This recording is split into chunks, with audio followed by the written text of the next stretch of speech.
আসসালামু আলাইকুম, আমি আফসানা আলমগীর খান স্বাগত জানাচ্ছি এনটিভির সন্ধ্যার খবরে। ক্রাউন সিমেন্ট শিরোনাম দেখছিলেন, এবার চলে যাচ্ছি পুরো খবরে। সাবেক ফ্যাসিস্ট প্রধানমন্ত্রী শেখ হাসিনাকে ভারত সরকার বিদ্বেষমূলক বক্তব্য প্রচারে বাধা দেবে ও বন্দি বিনিময় চুক্তি অনুযায়ী ফেরত পাঠাবে বলে আশাবাদ জানিয়েছে স্থানীয় সরকার উপদেষ্টা আসিফ মাহমুদ সজীব ভুইয়া। আর যেই শাসকের বিরুদ্ধে আন্দোলন ছিল তাকে আশ্রয় দেয়ায় মানুষের মনে ক্ষোভ থাকতে পারে, তবে দুই দেশের সম্পর্কের মেঘ কেটে যাবে, যা ভারতের পররাষ্ট্র সচিবের সফরের মধ্য দিয়ে শুরু হয়েছে বলে জানিয়েছেন পরিবেশ উপদেষ্টা সৈয়দা রিজওয়ানা হাসান।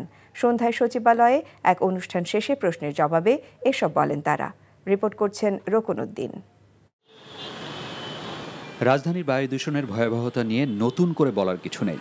শীতের আগমনের সাথে সাথে ক্ষতিকর প্রভাবের মাত্রা আশঙ্কাজনকভাবে বেড়েছে। এমনকি প্রয়োজন ছাড়া বাসার বাইরে না যেতে পরিবেশ মন্ত্রণালয়ের পক্ষ থেকে অ্যালার্টও জারি করা হয়েছে। এমন অবস্থায় বৃহস্পতিবার বিকেলে সচিবালয়ে আসন্ন শুষ্ক মৌসুমে ঢাকা ও পার্শ্ববর্তী এলাকার পরিবেশ দূষণ রোধে করণীয় নির্ধারণে অনুষ্ঠিত হয় আন্তঃমন্ত্রণালয় সভা। সিদ্ধান্ত হয় একটি উচ্চ পর্যায়ের টাস্কফোর্স গঠনের। আগামী বর্ষার মৌসুম আসা পর্যন্ত একটা টাস্কফোর্স বা একটা কমিটি করে এই বায়ু দূষণের বিষয়টাকে অ্যাড্রেস করতে হবে। এ সময় সাংবাদিকদের প্রশ্ন ছিল, ভারতীয় পররাষ্ট্র সচিবের সফরের পর দুই দেশের সম্পর্কে শীতলতা কাটল কতটা? যার বিচারের দাবি ওঠে তাকে অন্য একটা দেশ আশ্রয় দেয়, তখন সেটা নিয়ে যে দেশ বিচারের দাবি করছে, যে দেশের মানুষ বিচারের দাবি করছে, সে দেশের মানুষের মনে ক্ষোভ হওয়া কোনোই অস্বাভাবিক বিষয় না। সেজন্যই যে দুই দেশের মধ্যে সম্পর্কের কালো মেঘ কাটবে না তা না। তাদের যে পররাষ্ট্র সচিব এসেছিলেন সেখানে সম্পর্কটা পুনর্মূল্যায়নের এবং নতুন করে যাত্রা শুরুর একটা প্রক্রিয়া শুরু হয়েছে। আর ভারতে থেকে সাবেক প্রধানমন্ত্রীর বক্তব্য দেয়াকে ভারত সরকার বাধা দেবে বলেও আশাবাদ জানান স্থানীয় সরকার উপদেষ্টা। বাংলাদেশের পক্ষ থেকে এটা বলা হয়েছে যে একজন গণহত্যাকারী ফ্যাসিস্ট, যার আসলে এই মুহূর্তে বিচার হওয়ার কথা, যার এখন কারান্তরীণ থাকার কথা, তিনি ভারতে অবস্থান করছেন এবং সেখান থেকে বিভিন্ন কর্মসূচি, বিভিন্ন বক্তব্য, বিদ্বেষমূলক বক্তব্য তিনি দিয়ে যাচ্ছেন। আমরা আশা করি যে ধরনের কোনো বিদ্বেষমূলক বক্তব্য প্রচারে ভারত তাকে বাধা দেবে এবং যথাসময়ে বাংলাদেশের সাথে ভারতের যে বন্দি বিনিময় ট্রিটি আছে সেই ট্রিটি অনুযায়ী তাকে বাংলাদেশে ফেরত দেওয়া হবে। ভারত সহ আন্তর্জাতিক কিছু গণমাধ্যমে বাংলাদেশ নিয়ে অপপ্রচারের বিষয় স্পষ্ট হয়েছে উল্লেখ করে তা বন্ধে প্রধান উপদেষ্টা সহ সরকারের পক্ষ থেকে ব্যবস্থা নেওয়া হচ্ছে বলেও জানান সজীব ভুইয়া। রোকন উদ্দিন, এনটিভি নিউজ, ঢাকা। শেখ হাসিনাকে ফেরত আনা আন্তঃমন্ত্রণালয় বিষয়ক প্রক্রিয়া নির্দেশনা পেলে মন্ত্রণালয় কাজ শুরু করবে বলে জানান পররাষ্ট্র সচিব জসিম উদ্দিন। সন্ধ্যায় সাংবাদিকদের ব্রিফিংয়ে তিনি বলেন, যে সকল জেলেকে ভারতে ধরে নিয়ে যাওয়া হয়েছে তাদের দেশে ফেরাতে কাজ করছে সরকার। মিয়ানমার সীমান্তের পরিস্থিতি সরকার পর্যবেক্ষণ করছে উল্লেখ করে তিনি বলেন, জাতীয় স্বার্থ রক্ষায় সময় অনুযায়ী সিদ্ধান্ত নেওয়া হবে। আগামী 14 থেকে 17 ডিসেম্বর অন্তর্বর্তী সরকারের প্রধান উপদেষ্টা ডক্টর মোহাম্মদ ইউনূসের আমন্ত্রণে পূর্ব তিমুরের রাষ্ট্রপ্রধান রামোস হোর্তা বাংলাদেশে আসছেন জানিয়ে জসিম উদ্দিন বলেন, শিক্ষা, স্বাস্থ্য, কূটনৈতিক সহ নানা বিষয়ে চুক্তি ও সমঝোতা হতে পারে দুদেশের মাঝে।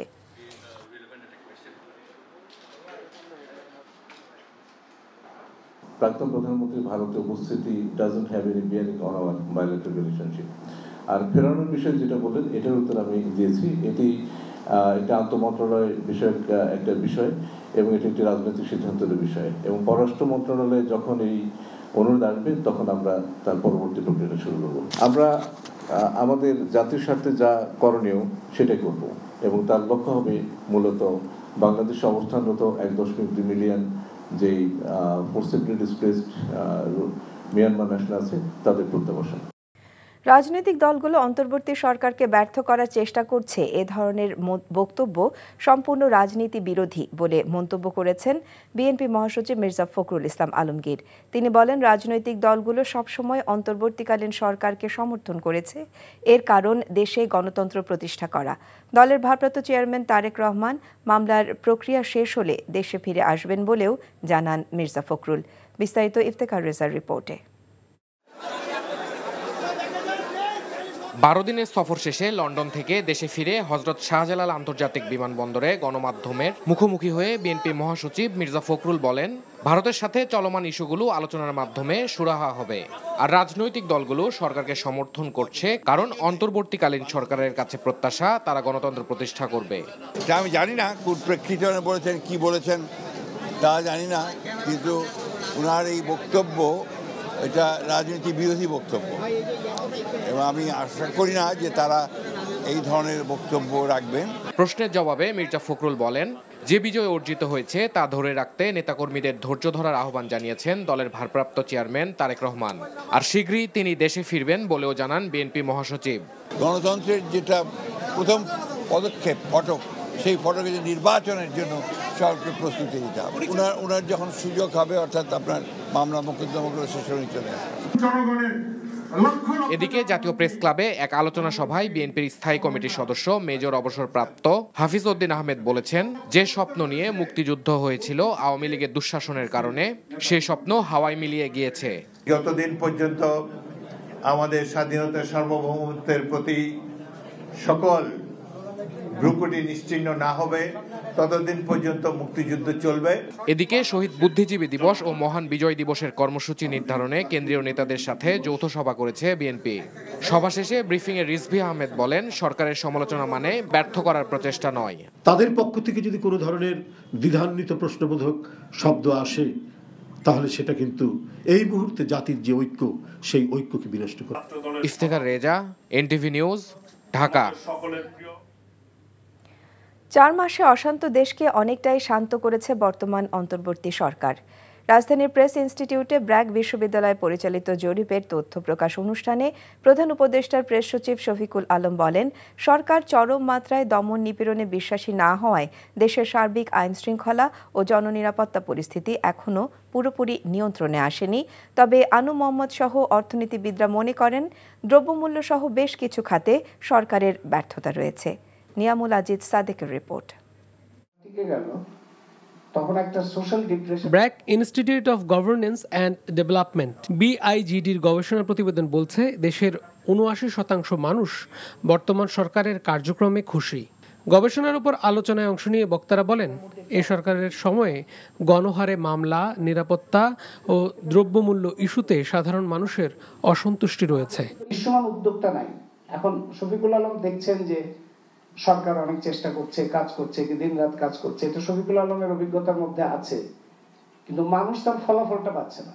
মানুষ তো ফলাফলটা দেখবে, ইম্প্যাক্টটা কি। ইম্প্যাক্টটা দ্রব্যমূল্যের মধ্যে একটা ব্যাপার আছে, মব ভায়োলেন্সের যে ব্যাপারটা, মানে জোর জবরদস্তি, দাপট, এটা নানান ভাবে বিভিন্ন জায়গায় আমরা দেখতে পাচ্ছি, যে জোর করে পদত্যাগ করানো কিংবা শিক্ষকের উপরে, এই জিনিসগুলো মানুষ ভালো চোখে দেখছে না। তবে প্রধান উপদেষ্টার প্রেস সচিব জানান, বাস্তবতা অনেক কঠিন। পরিস্থিতি সামাল দিয়ে 4 মাসের অর্জনও কম নয়।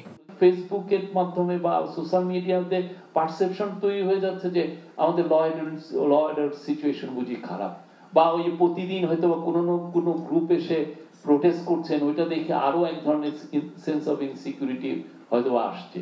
তো আমরা দেখছি যে সিচুয়েশন বিশেষ করে after September as good as any time in the recent past. ব্র্যাকের senior research fellow doctor Mirza M Hasan বলেন, 67% মানুষ চায় তৃতীয় বৃহত্তর কোনো দল ক্ষমতায় আসুক। আমাদের দেশে যে পেট্রন ক্লায়েন্টেলিজম আছে সেটা করছে, সেটা কি ভাঙছে, সেটা কি ভাঙবে? একটা ভাঙার কিন্তু একটা সুযোগ কিন্তু এসে গেল। বিএনপি আওয়ামী লীগের বাইরে আরেকটা পার্টি হওয়া দরকার, ডমিনেন্ট পার্টি হওয়া দরকার। সেটা সম্ভব কিনা? 67% লোক বলেছে যে হ্যাঁ, নতুন দল আসলে আমরা হয়তো সুইচ করব। Niamul Aziz Sadek, NTV news, Dhaka. গত জুলাই আগস্ট ছাত্র জনতার আন্দোলনের সময় পুলিশের নেতিবাচক ভূমিকার জন্য আবারও ক্ষমা চাইলেন ঢাকা মহানগর পুলিশ কমিশনার শেখ সাজ্জাদ আলী। বিকেলে রাজধানীর সেগুনবাগিচায় crime reporters association of Bangladesh CRAB মিলনায়তনে আয়োজিত এক অনুষ্ঠানে নগরবাসীর কাছে আবারও ক্ষমা চান তিনি। একই সাথে পুলিশ সেবাদানকারী প্রতিষ্ঠান উল্লেখ করে তিনি জানান, অতীতে যারা অন্যায়ভাবে মানুষের উপর হামলা মামলা করেছে তাদের সবাইকে বিচারের আওতায় আনা হবে। এছাড়া মানুষকে সেবাদানকারী হিসেবেই নগরবাসীর পাশে পুলিশ সবসময় থাকবে বলেও জানান ডিএমপি কমিশনার। কৃষক দলের কেন্দ্রীয় কমিটির সাধারণ সম্পাদক শহীদুল ইসলাম বাবুল বলেছেন, গত 5ই আগস্ট শেখ হাসিনা সহ পুরো পরিবার দেশ ছেড়ে পালিয়েছে। শেখ হাসিনা এখন ভারতে বসে থেকে বাংলাদেশে সাম্প্রদায়িক পরিস্থিতি সৃষ্টি করতে চায়, আর সেখানকার হিন্দুত্ববাদী সরকার তার পেছনে ইন্ধন যোগায়। বিকেলে কৃষক দলের 44তম প্রতিষ্ঠাবার্ষিকী উপলক্ষে জেলা ও মহানগর কৃষক দলের আয়োজনে ফরিদপুর সিভিল সার্জন অফিসের সামনে থেকে বর্ণাঢ্য র্যালি পূর্ব সমাবেশে প্রধান অতিথির বক্তব্যে তিনি এসব কথা বলেন। জেলা কৃষক দলের ভারপ্রাপ্ত সভাপতি শহীদুর রহমান শহীদের সভাপতিত্বে এ সময় অন্যদের মধ্যে বক্তব্য রাখেন জেলা বিএনপির আহ্বায়ক সৈয়দ মোদাররেস আলী ঈসা, মহিলা দলের কেন্দ্রীয় কমিটির যুগ্ম সম্পাদক চৌধুরী নায়াব ইউসুফ, কৃষক দলের কেন্দ্রীয় কমিটির সহসভাপতি খন্দকার নাসিরুল ইসলাম। এই যে 5ই আগস্ট স্বৈরাচারী শেখ হাসিনা, ইতিহাসের ভয়ঙ্কর ফ্যাসিস্ট শেখ হাসিনা বাংলাদেশের গণঅভ্যুত্থানের মধ্য দিয়ে বিদায় নিয়েছে, পালিয়ে গেছে। সপরিবারে সমস্ত বংশ সহ পালাইছে, পালাইয়া ভারতে আশ্রয় নিতে, সেখানে বসে বসে গুটি চালে, বাংলাদেশের সাম্প্রদায়িক পরিস্থিতি সৃষ্টি করতে চায়, আর সেখানকার হিন্দুত্ববাদী সরকার তার পিছনে ইন্ধন যোগায়।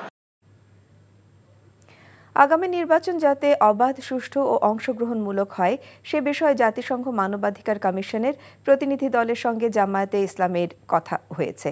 গুলশানে জাতিসংঘ মানবাধিকার কমিশনের প্রতিনিধি দলের সঙ্গে বৈঠকের পর এমন কথা জানিয়েছেন দলটির নায়েবে আমির ডাক্তার সৈয়দ আবদুল্লাহ মোহাম্মদ তাহের। তিনি আরও বলেন, চলমান ট্রাইব্যুনালের বিচার যাতে আন্তর্জাতিক মানের হয় সে বিষয়ে জাতিসংঘকে অবহিত করেছে তার দল।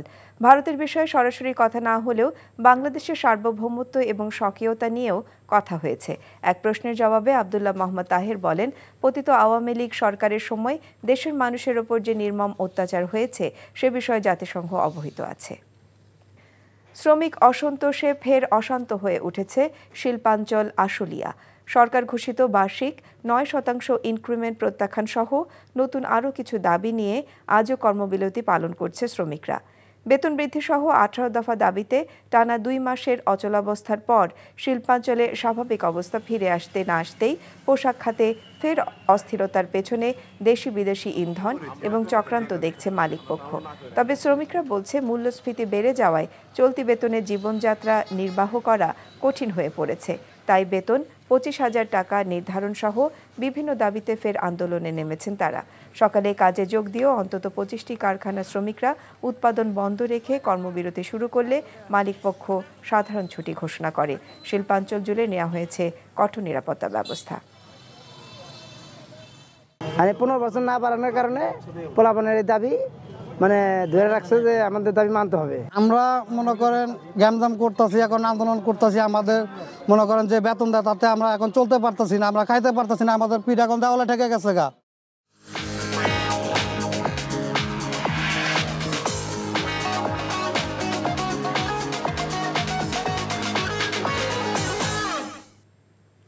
নগদ নিবেদিত অর্থনীতির খবর। টানা দরপতন চলছে দেশের শেয়ার বাজারে। সপ্তাহের শেষ কার্যদিবসে ঢাকা স্টক এক্সচেঞ্জ ডিএসইতে লেনদেনে অংশ নেয়া বেশিরভাগ প্রতিষ্ঠানের শেয়ার ও ইউনিটের দাম কমেছে। ডিএসইতে আজ লেনদেন হওয়া 198টি কোম্পানির দাম কমেছে 105টির, আর অপরিবর্তিত ছিল 91টির দাম। এর প্রভাবে কমেছে সবকটি মূল্যসূচকও। ডিএসইএক্স 19 পয়েন্ট কমে 5,105 পয়েন্টে দাঁড়িয়েছে। সব মিলিয়ে চলতি সপ্তাহের 5 কার্যদিবসেই শেয়ার বাজারে দরপতন হলো। তবে বৃহস্পতিবার ডিএসইতে মোট লেনদেনের পরিমাণ কিছুটা বেড়েছে। অন্যদিকে চট্টগ্রাম স্টক এক্সচেঞ্জেও বৃহস্পতিবার বেশিরভাগ প্রতিষ্ঠানের শেয়ার ও ইউনিটের দাম কমেছে।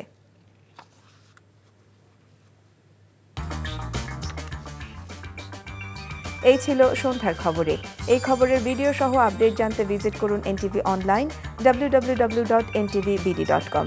এছাড়াও এনটিভির জনপ্রিয় সব অনুষ্ঠান ও খবরের আপডেট জানতে ভিজিট করুন আমাদের ইউটিউব এবং ভেরিফাইড ফেসবুক পেজ।